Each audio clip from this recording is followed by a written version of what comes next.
فرش التراب يضمني. چلیے جی.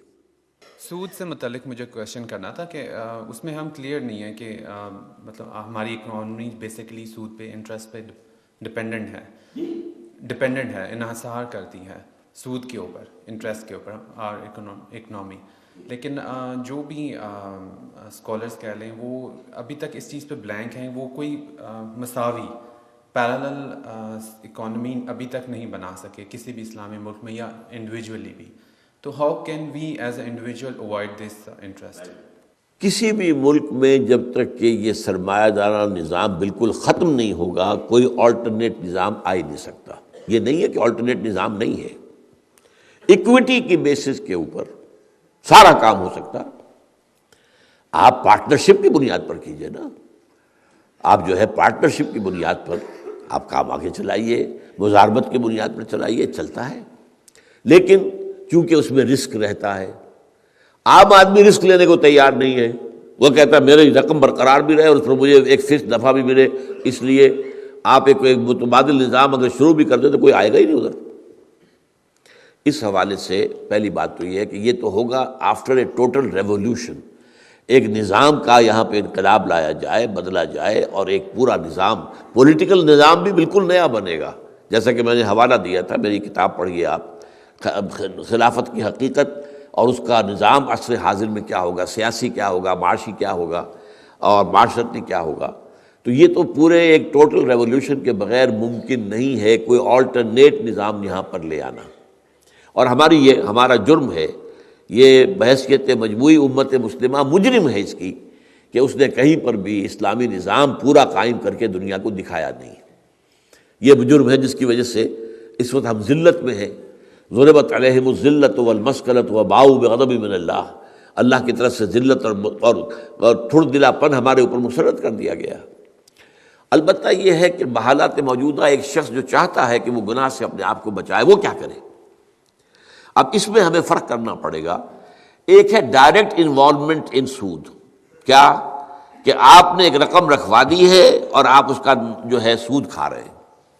جیسے آپ کو معلوم ہے ہمارے ہاں بہت سے لوگ وہ ریٹائرمنٹ کے اوپر انہیں گریچوٹی ملی ہے, 15-20 لاکھ مل گیا ہے, وہ جا کے بینک میں رکھ دیا, اب وہ ماہانہ اسے وہاں سے لے رکھا. یہ سود, یہ چٹا سود ہے, کھرا سود ہے, پکا سود ہے, حرام حرام حرام حرام.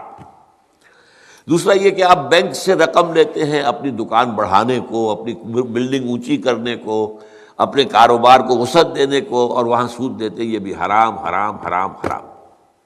یہ تو ہو گئے ڈائریکٹ انوالومنٹ ان سود. ایک انڈائریکٹ ہے.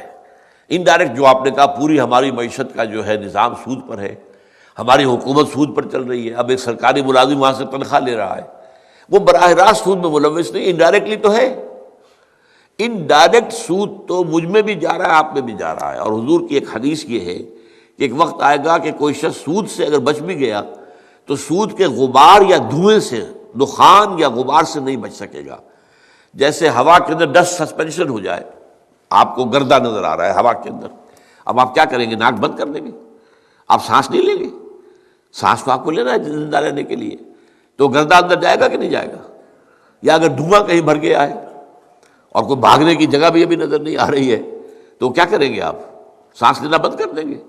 ہو سکتا ہے کہ کچھ دیر کے بعد دھوئیں کی وجہ سے جان نکل جائے, لیکن جب تک ممکن ہوگا تب تک تو آپ سانس لیں گے, وہ دھواں اندر جائے گا. تو ایک ہے انڈائریکٹ سود, اس سے کوئی بچا ہوا نہیں ہے, بلکہ گندم کے ہر دانے میں سود ہے. فرض کیجئے اس کا بیج لیا گیا تھا سودی قرضے پر, اس کے لیے پھر جو لیے گئے جن کو کہتے ہیں جو کھاد ہوتی ہے وہ لی گئی سود کے قرضے پر, اور پیسٹیسائڈز لیے گئے سود کے قرضے پر, ٹریکٹر لیا گیا سود کے قرضے. تو گویا کہ ہر گندم کے دانے میں سود موجود ہے, وہ میں کھا رہا ہوں, آپ بھی کھا رہے ہیں. تو اس کے لیے تو یہ ہے کہ اس کا جو گناہ میرے اور آپ کے اندر جا رہا ہے انڈائریکٹ سود کا, اس کا کفارہ یہ ہے کہ آپ اپنے پوری جد و جہد کریں اس نظام کو بدل کر وہ نظام لانے کی جس میں کہ ہم اس سود کو بالکل ایریڈیکیٹ کر سکیں, اس کو ختم کر سکیں. یہ کفارہ ہو جائے گا, یہ جد و جہد آپ کی, اس میں جو آپ وقت صرف کریں گے, اس میں محنت کریں گے, اس میں جو آپ اپنے مالی ذرائع صرف کریں گے، یہ سب کفارہ بن جائے گا اس گناہ کا جو ہمارے اندر جو ہے سود جا رہا ہے، انڈائریکٹ سود۔ لیکن اس سے بالکل بچنا کسی کے لیے ممکن نہیں ہے، ڈائریکٹ سود سے بچنا یہ لازم ہے۔ اچھا، تیسری بات اور جان لیجئے، بعض انسٹیٹیوشن ایسے ہیں کہ جو قائم ہی سود پر ہیں، اس کی سروس بھی حرام ہو جائے گی۔ بینک ہے، بینک کی بنیادی کیا پروپوزیشن ہے؟ ایک تو یہ ہے کہ ایک ہے ٹیکسٹائل مل ہے، اس نے اوور ڈرافٹ لیا ہوا ہے، وہ سود دے رہا ہے، یہ ٹھیک ہے، یہ اس کا اصل بزنس نہیں ہے۔ اصل بزنس تو یہ ہے کہ وہ دھاگے سے کپڑا بنا رہا ہے، لیکن اس میں اس کی جو ہے اس نے اوور ڈرافٹ لیا ہوا ہے۔ لیکن ایک یہ کہ بینک کا تو پروپوزیشن ہی یہ ہے کہ کم شرح سود کے اوپر وہ ڈپازٹ لیتے ہیں، زیادہ شرح سود کے اوپر وہ قرض دیتے ہیں، تاکہ وہ ڈفرنس جو ہے اس کی کمائی ہے۔ تو اس کی پھر اس طرح کے اداروں کی جو ملازمت بھی حرام ہو جائے گی۔ تو ڈائریکٹ سود میں انوالومنٹ اور بالکل خالص سودی اداروں کی ملازمت سے بھی بچنا۔